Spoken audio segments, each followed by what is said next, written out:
What's up guys, T-Mart here, and man do I have an important Pokemon Go video for you guys today.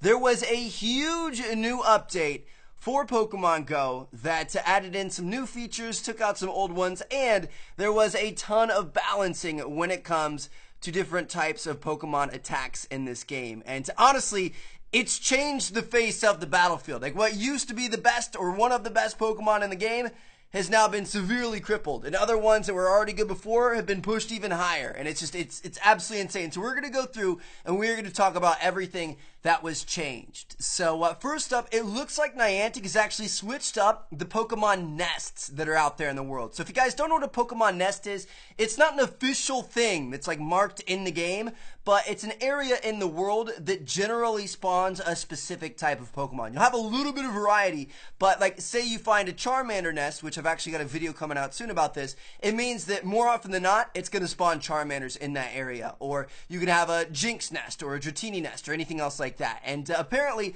a lot of the nests have been changed to different type of Pokemon. Like Central Park in New York City was a huge pincer nest. Like you saw pincers all over the place, and now today, after the update, you see Electabuzzes all over the place. So if you knew of any local nests to you, those may have been changed. I've seen some people on Reddit saying that like there used to be a Dratini nest and now it's an Eevee nest. And if that happened to me, I would be so pissed. But yes, just look out for that. It looks like they kind of switched those up a little bit. Now, next up, we have a huge update, but it's not necessarily good news, at least as of yet. So you guys know the tracker feature. When you look at your nearby Pokemon page, you see how many footsteps away they are. This feature worked for like 2 days after release, and it's been stuck with the 3-step glitch ever since, and it really, really stinks. Well, they actually took that out completely. You can still see nearby Pokemon, but it doesn't show any footsteps there. And obviously, it'd be nice if they fixed it. That's not necessarily fixing it, but at least they took it out because a buggy, non-working feature doesn't need to be in the game. So I'm hoping that what this means is they're taking it out temporarily to fix it, and then they're going to add it back in. They have made comments that they don't like people using sites like Pokevision and Pokehunter and stuff like that, and they think that it kind of takes some of the fun out of the game. But like, bro, if you don't even have a way for us to track in your game, how can you tell us not to track outside of it? You know what I mean? Otherwise, we're never going to find any Pokemon. So I really hope they get that figured out.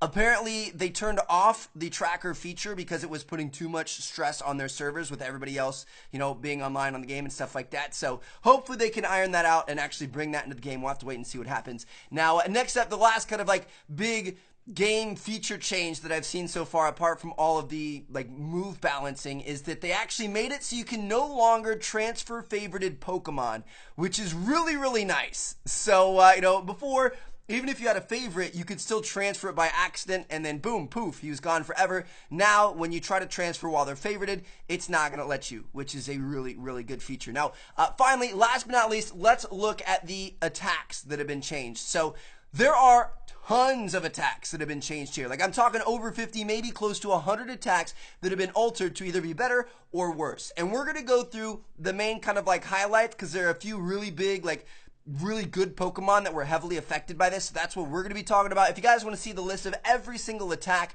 that was changed, then I'll link that down in the description. But let's start off by talking about the most notable gainers. So the biggest attack gain out of everything was to Solar Beam. Solar Beam's damage was increased by 85%. Are you serious? That's huge. So any Pokemon that has Solar Beam is now almost twice as good in that large kind of like ultimate attack features. So, you know, I've got a couple Executors with it. I'm super psyched about that. If you guys have anything else, let me know what you have down in the comments. I'm assuming like Venusaur might have it. I'm trying to figure out who else would have it. But if you have a Pokemon with Solar Beam, it's going to be really good now. Next up, Hyper Beam had a 71% increase to its damage. So that's really, really big as well. My only Pokemon that have it, I believe, are my Raticates. A lot of Raticates end up getting Hyper Beam. So maybe that's something I need to look into potentially using. I haven't really used Raticate too much lately, but that's pretty good. Next up, Blizzard received a huge bonus at 67%. So Lapras, which was already the best Pokemon in the game,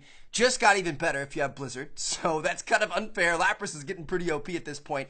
Next up, Fire Blast had a 67% increase, which is really, really good for you Charizard and Arcanine fans. And I'm a little bit salty about this, I'm not going to lie. So if you guys remember, we did that Charizard evolving with Chelsea recently, and she got Fire Blast instead of, I think it was Flamethrower. Flamethrower was the better one at that point in time. Now, just a day later, Fire Blast is significantly better. So she got essentially one of the best Charizards you could possibly have. So I'm a little bit salty about that. But if any of you guys have Pokemon with Fire Blast, that's really good news for you.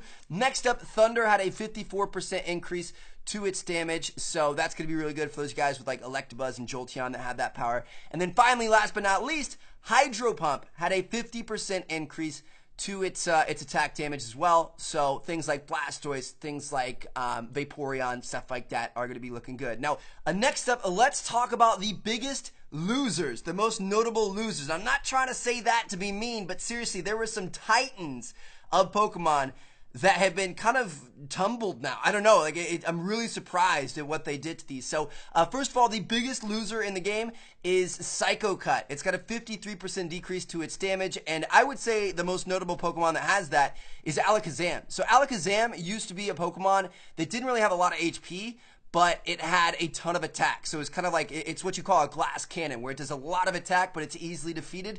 Now, it doesn't really do that much attack anymore. And I've been really, really excited to get all those Abra candies to get my Alakazam up. And Alakazam really isn't that great at this point in time. So that's kind of sad. Hopefully they'll bring him back in some way, shape, or form. Next up, Lick has a 50% decrease to its damage. And Body Slam has a 20% decrease to its damage. I'm sure you guys know who's affected by that. Snorlax. I mean, Snorlax is currently, or was, one of the best Pokemon in the game. He's got a ton of HP, and his attacks were really, really good. Granted, Lick was his second best short attack. Zen Headbutt's his best one, but still, a lot of people that had Lick, myself included, I mean, we destroyed people with Snorlax. He was really good, and now he's not going to be nearly as good with Lick or with Body Slam, which is pretty sad. And then finally, last but not least, the biggest loser overall. I think the Pokemon that was most affected by this, the one that went from the cream of the crop down to the dumps, is Vaporeon, because its Water Gun has seen a 40% decrease in damage, and its Aqua Tail has received a 10% decrease in damage. So, Vaporeon, with Water Gun and Aqua Tail, used to be one of the best Pokemon on the block. It wasn't quite as good as Lapras or as Snorlax or stuff like that, but it was easily attainable. Everybody can find EVs. They're pretty common. You can do the Rainer, little Easter egg to bring it up to Vaporeon, and a lot of people got really, really good Vaporeons. There was Vaporeon spam everywhere. Every single gym usually had at least one, if not multiple Vaporeons in it. Now, Vaporeon really isn't that great. If you have a Vaporeon that has Hydro Pump, if you guys remember I said that received a 50% increase to its damage, so that's good, that's going to help you out. But still, Water Gun was Vaporeon's main kind of like quick attack where you do the most damage with it. And, that's been significantly nerfed. So, Vaporeon's not looking too hot at this point in time. You guys may want to look into some other water Pokemon like Lapras or Blastoise or anything else you guys can get your hands on. So, anyway, yeah, there you guys have it. Let me know what you guys think. I mean, I think this is kind of crazy. We have Pokemon attacks that are being either increased or decreased by over 50% in some cases, which is, it's crazy. Like, I'm really glad that Niantic is paying attention, and it seems like they're kind of, gathering data and analyzing it, and they're trying to balance things out to make things more even. But holy cow, like, you guys saw in my last evolution video, I dumped some Stardust and Candy into my Vaporeon that had Water Gun and Aqua Tail and made him my first ever 2K CP, and now all of a sudden, he's kind of worthless, just like at the snap of a finger. So it's kind of scary to have stuff like this happening. And I don't know what Pokemon I should be investing in, because I don't know if a couple days down the line, they're going to be worthless. I don't know. It's kind of scary, but at least Niantic is paying attention. Let me know what you guys think down in the comments. Thank you guys so much for watching. I'm going to catch you guys later. Peace out.